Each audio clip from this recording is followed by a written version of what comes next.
건강에 대해서 오해가 좀 많으시더라고요. 오래 먹는 그런 약들의 경우에는 네. 혈압약을 드시는 분들 5년, 10년도 드시고 약을 끊을 수 있으면 좋은데 치료가 되진 않습니다. 약은 치료제가 아니기 때문이에요. 근본적인 게 아니죠.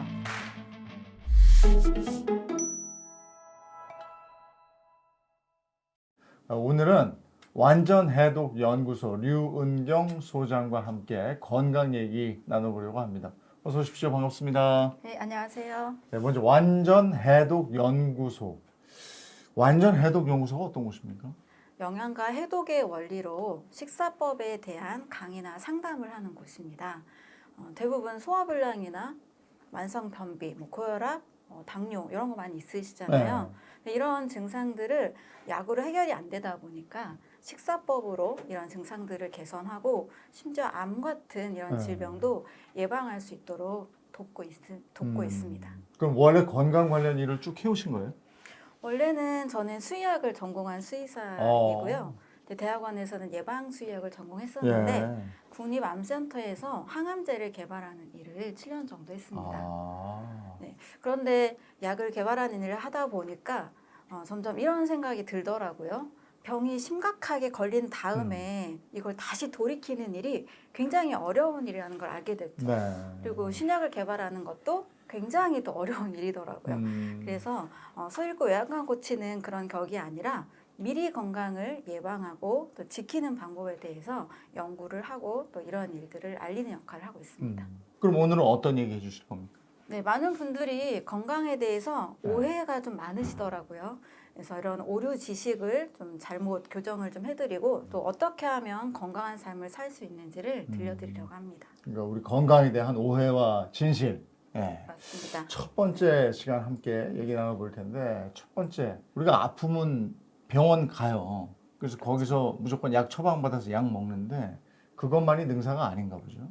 네, 아플 때 약을 많이 찾으시는데 좀 오래 먹는 그런 약들의 경우에는 약을 먹어도 잘 낫지 않잖아요. 예를 들면 뭐 혈압약을 드시는 분들 하루 먹고 끝나는 게 아니라 오랫동안 드시잖아요. 5년, 10년도 드시고 또 혈당 강아지를 드시는 이제 당뇨 전 단계나 당뇨 분들도 약을 굉장히 오래 드십니다. 그런데 나아서 약을 끊을 수 있으면 좋은데 약을 하나 드시던 걸 2개로 늘리기도 하고 심지어 이제 인슐린까지 맞기도 하고 이렇게 약을 늘려가는 거지 치료가 되진 않습니다. 약은 치료제가 아니기 때문이에요. 병원에서 처방하는 많은 약들은 증상을 완화시키는 증상 완화제입니다. 그런데 문제는 뭐냐면 약을 먹고 낫지 않는 수준이 아니라 더 심해지고 약의 부작용으로 인한 고통이 더 크다라는 거죠. 고지혈증 약으로 나오는 콜레스테롤 저해제, 이 스타틴 계열의 약물들은 근육을 분해하는 그런 부작용들이 있고요. 또 혈관 기능을 약하게 만드는 부작용이 있습니다. 그래서 고지혈증 약이 전 세계적으로 많이 팔린 뒤에는 치매나 발기부전 같은 이런 질병들이 더 늘어난 이런 아주 이런 결과들이 있죠.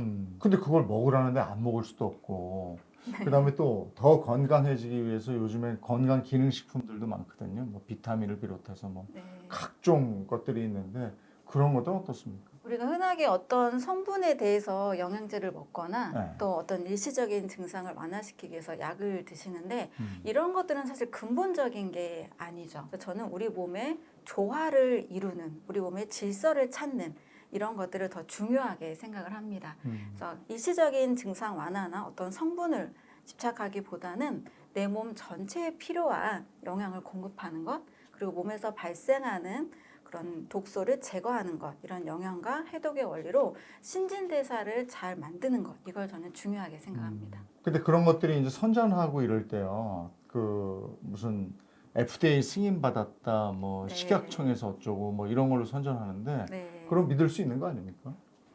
네, FDA 승인이나 식약처의 승인 자체가 있다는 것은 어느 정도 위험하지 않다라는 것을 말을 하고 있는 거긴 합니다. 그런데 우리가 좀 진실을 좀 넓게 알고 보면 FDA 승인을 받았다 하더라도 짧게는 4개월, 길게는 24년까지 유지가 되다가 사라지는 그런 약물들이 있어요. 이렇게 약물들이 승인받았다가 사라진다는 뜻은 무엇을 뜻하냐면 이 약물의 위험성이 발견됐다는 거죠. 사람의 건강을 더 해치기도 하고 심지어 어떤 약물의 경우에는 이제 독일에서 있었던 일인데요. 그 독일에서 승인을 받은 뒤에 무려 12,000명의 기형아가 태어난 이런 사건도 있었습니다. 그러니까 완전한 건 없다, 완벽한 건 네. 없다 이런 말씀이신데 건강에 대한 두 번째 질문입니다. 운동을 하면 건강해진다. 이건 상식 아닙니까? 무병장수하려면 운동을 해야 되는 거 아닙니까? 네, 운동하면 건강해지는 건 상식이 맞습니다. 운동을 하면 근육도 단련이 되고 뭐 심폐기능이나 혈액순환, 뭐 림프순환 다 좋아지기는 하죠. 그런데 운동만 해서는 안 된다라는 것을 저는 강조하고 싶었던 거예요. 왜냐하면 사람의 몸은 먼저 움직이기 전에 내 몸에 피와 살과 에너지를 만들어야 되잖아요. 이걸 만들기 위해서는 균형 잡힌 영양도 굉장히 중요합니다. 그래서 운동만이 아니라 영양도 그리고 우리 몸에 발생하는 독소도 중요하게 생각하자. 이걸 강조하고 싶습니다. 근데 병원에 가면 건강을 위해서 살을 좀 빼야 되고 살을 빼려면 운동을 꼭 해야 됩니다. 이렇게 이게 이제 세트처럼 되어 있는데 이런 건요. 그렇죠. 많이 듣는 말이죠. 네. 건강을 위해서 살을 빼라. 근데 이 말을 조금 더 저는 깊게 생각을 해보면 살이 쪘다는 것 자체가 건강하지 않은 뜻이거든요. 왜냐하면 신진대사가 원활하지 않기 때문에 지방이 축적된 상태를 우리가 살쪘다, 비만이다 이렇게 얘기를 하잖아요. 그래서 건강을 위해서 살 빼라 보다는 건강하지 않아서 살이 쪘습니다. 근데 건강을 위해서 신진대사의 활성을 더 신경 쓰세요 라는 말로 바꾸는 것이 더 맞는 것 같아요. 그러니까 그게 신진대사의 활성화 이걸 위해서 근육을 키워라. 그래서 운동해라. 이렇게 되는 거 아닙니까? 보통 이제 몸을 키워서 근육을 키워야 신진대사가 올라간다 이렇게 말씀들을 많이 하는데요. 우리 몸에 근육이 차지하는 분량이 18% 정도고요. 그 외에 우리 몸에 뇌도 있고 뭐 심장, 오장육부, 온통 이 기관들이 많이 있잖아요. 이런 내장 기관이 차지하는 게 82%입니다. 그러니 근육을 키워서 신진대사를 원활하게 하자 이것보다는 뇌, 소화기계, 심장, 간 이런 내부 장기의 신진대사를 더 원활하게 할 때 칼로리 소비도 잘 되고 건강해지니까 살이 빠지는 이런 효과가 있습니다. 내장의 활성화는 어떻게 하는 건데? 우리 몸에 있는 그런 심장이나 뇌, 이 모든 기능들이 사실 잘 움직이려면 소화기관이 영양을 잘 만들어내야 돼요. 그래서 잘 먹는 것. 근데 우리가 잘 먹는다 할 때 약간 보양식이나 단백질 이런 것만 생각하기 쉬운데요. 그 잘 먹는다는 개념은 저는 세포 수준에서부터 생각을 해봤습니다. 우리 몸은 약 37조 개의 세포로 이루어져 있는데 세포가 필요한 영양소는 약 50종이 넘는 굉장히 균형 잡힌 영양이에요. 이런 세포 기능 장애가 오기 때문에 몸에 질병이 오고 또 신진대사가 잘 원활하지 않게 되는 거죠. 그래서 세포에 필요한 50종의 영양소 이거를 큰 분류로 보면 뭐 탄수화물, 단백질, 지방, 비타민, 미네랄, 뭐 식이섬유 세계보건기구가 정한 6대 영양소 있죠. 이것을 잘 균형 잡히게 잘 흡수하는 상태를 뜻합니다. 지금 뭐 골고루 먹어라 뭐 이런 말씀이신데 뭐 세 번째 질문이 그건데 고기나 이런 보양식 잘 먹어야 된다. 네. 잘 먹어야 되는 건 맞지 않습니까? 잘 먹는 건 맞는데 그러니까 옛날에 우리나라 보릿고개 시절에 고기가 정말 귀했던 시절이 있었잖아요. 그럴 때는 뭐 연중 행사로 먹었던 그때 그 시절에는 보양식 하면 이제 고단백 음식 이렇게 연결이 됐습니다. 그런데 우리는 단백질만 필요한 게 아니고요. 제가 말씀드린 대로 세포에는 50종의 충분한 영양소가 필요합니다. 근데 이렇게 이 영양을 흡수하기 위해서는 6대 영양소를 균형 잡히게 먹어야 된다는 거죠.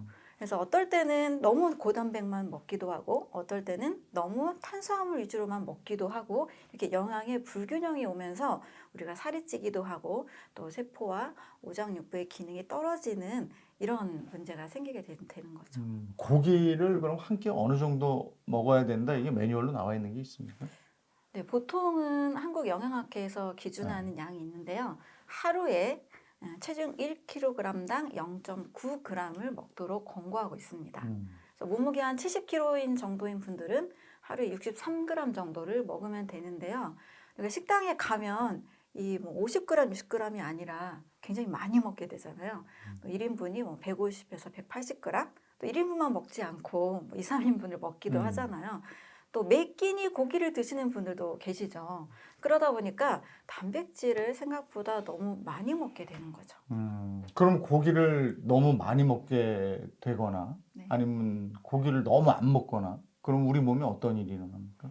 고기를 너무 많이 먹을 때가 좀 더 문제가 크다고 볼 수 있습니다. 예전에 뭐 황제 다이어트나 뭐 애킨스 다이어트, 이렇게 고기를 많이 먹는 다이어트가 유행한 적이 있었는데요. 그 부작용으로 뭐 심혈관 질환이나 암 이런 뭐 고혈압, 당뇨 같은 만성 질환이 많이 늘어난 것을 볼 수 있습니다. 그래서 너무 많이 먹었을 때 좀 문제가 되고요. 그래서 최근에는 장수나 이 항노화의 비법으로 저아미노산 식사가 오히려 주목을 받고 있습니다. 그러니까 오늘 건강에 대한 얘기를 나누고 있는데요. 일단 잘못 알고 있었던 건강에 대한 얘기를 일단 나눴고요. 다음 시간에는 좀 더 구체적인 얘기를 나누도록 하겠습니다. 류은경 완전해독연구소 소장과 얘기 나눠봤습니다. 고맙습니다.